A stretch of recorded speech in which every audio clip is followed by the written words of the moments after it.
Welcome back to another episode of Ant's Talks.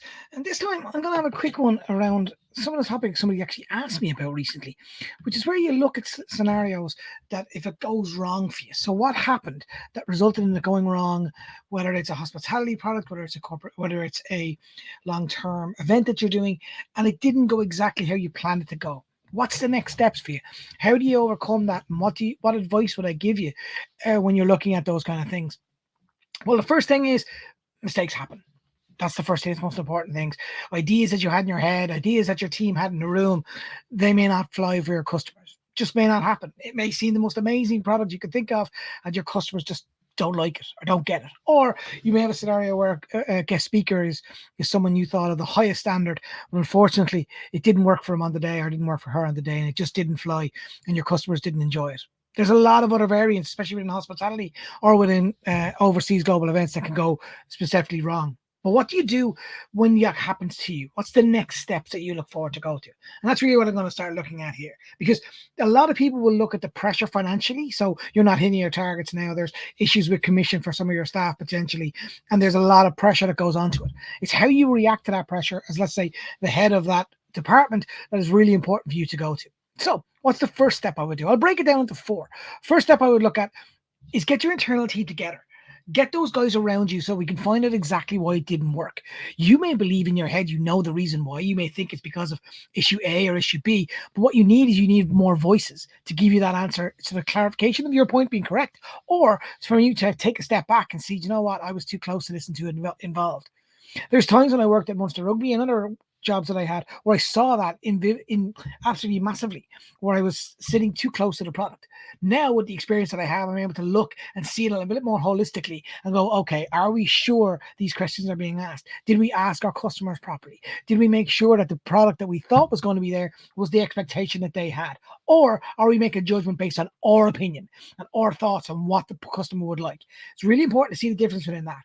And therefore, to get your team together, whether that team is of 2 people, 3 people, of your sales team, and then get other kind of stakeholders involved, the likes of the stadium, if it's a separate entity, the likes of the catering companies, the likes of the security companies, all those things that you want to have together in one room. Get those opinions, get those thoughts. What's really important is it's not a blame game. This isn't a scenario where getting people in the room so you can point fingers and say, you didn't do this, you didn't do that, you didn't do this. What goes in the room stays in the room. And again, what you'll see in this conversation that I'm regularly having is a team where it should feel like it's the team on the field or on the court. Have it with that mindset. So you want to have an open and free conversation that you feel your staff could feel comfortable saying and calling you out if they feel it could be something that you could improve. Why? Because all those little interactions make the team closer, make the team feel better. Also important is once you're leaving the room and that meeting is finished, that's the end of that. You make sure that your staff are comfortable that they've had their opinion heard, they've had your opinion said, but at the end of the day, you're the person as the head of that department that are going to take it on to the next level when it comes to management. It's your responsibility. It's not theirs. Stand in front of people if they start going after your staff. Make sure you protect them as much as you possibly can. Outside of that, in this room, when you're having that conversation, you can be open and honest with them too and say if there's failings that you believe is on specific members within that team. Keep it within that team. Keep it within this. The most important factor for that is that honesty and the non-blame. So make sure you have that focus right. Because if you don't have that and people are leaving the room feeling I didn't feel heard, I didn't feel my point was put across, what's the point of doing this? It's a negative element to it, and it suddenly becomes you against the world. Second one, explain the results to your customer focus group. I've spoken about customer focus group before in some of my talks, where I speak to you about why you should have a customer focus group. What do I mean by customer focus group? It's literally where you've got your top clients or your main clients that you feel comfortable talking to, getting their opinion regularly, finding out what they feel. So maybe you did this already with your product that didn't work. Go back to them and say, well, now the product didn't work. What was it you think we were wrong? Get that feedback because it's really important that you have, first of all, your staff and your customers and your staff and the people that are involved with you. Now you have your customer base and suddenly you're marrying those two things together. Those things allow you to make judgment calls. So what was said to you by your customers, was that also marrying up to what your staff said? If that's the case, then you're getting a much clearer point of view of what it was going to be. That's a really important part as well. Once you've done those things, explain to management to show the next steps.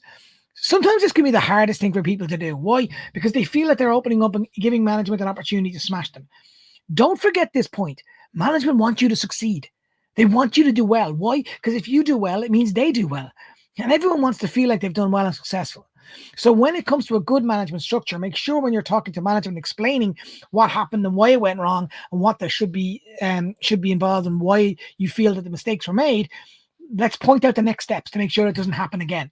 So instead of waiting for them to give you their opinion and their feedback, you're now going to them, not just with your staff, your own personal perspective, but also your customer's perspective, and explain to them, one, it didn't go well. That's why. Here's the explanation of why it didn't go well. Here's what we're going to do next to make sure that doesn't happen. And here's the next movement as to how we're going to go about doing that. Those 3 point of views allow you to have a conversation with any senior manager, and they can understand that. They may not like it. They may not like the finances that are being put in place, and they may put extra pressure on you to go and achieve it going forward. But at least they'll accept the honesty by which you came to them with. And that's really important to do as well. Make sure someone myself who's worked for over 12 years in sports, in professional sport within the commercial department, I would always be adamant on any staff member coming to me to explain themselves. But I would also sit down with all the customers that I would have to make sure that they follow these steps. These are simple and basic steps, but people don't do them. The last one. And this, for me, is where it gets fall down sometimes, because constantly people go back and look and regress. Oh, remember when that didn't work? Remember that didn't work? Take your learnings and move on.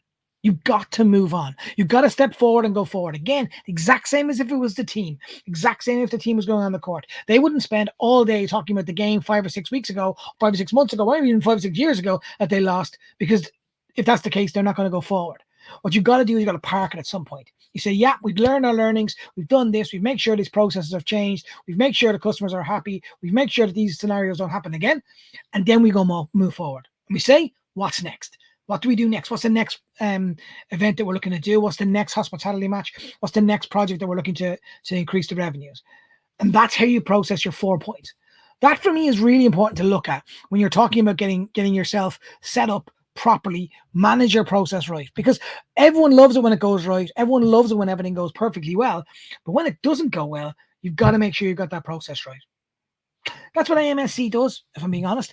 I come in and try and help companies or clubs or federations look at hospitality and sports marketing and sports consultancy a little bit different.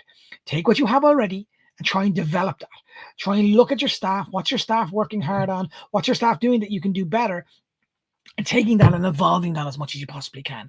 And sometimes it's when things go bad that you really find out how good your team is, but up in management and down below, let's say in the staff levels that you have. Hope you enjoyed this little video. If you have any more questions or something like that, my details are at the bottom. Keep flying along. And please check out my website, amsc.se, where all the information you can possibly have around all the podcasts we've done with different guests and different things. And you should be able to register onto my easy in there. If you have any questions, send me an email, anthony.morrissey@amsc.se. Thank you again for your listening. Have a great day. Look after yourselves. Take care.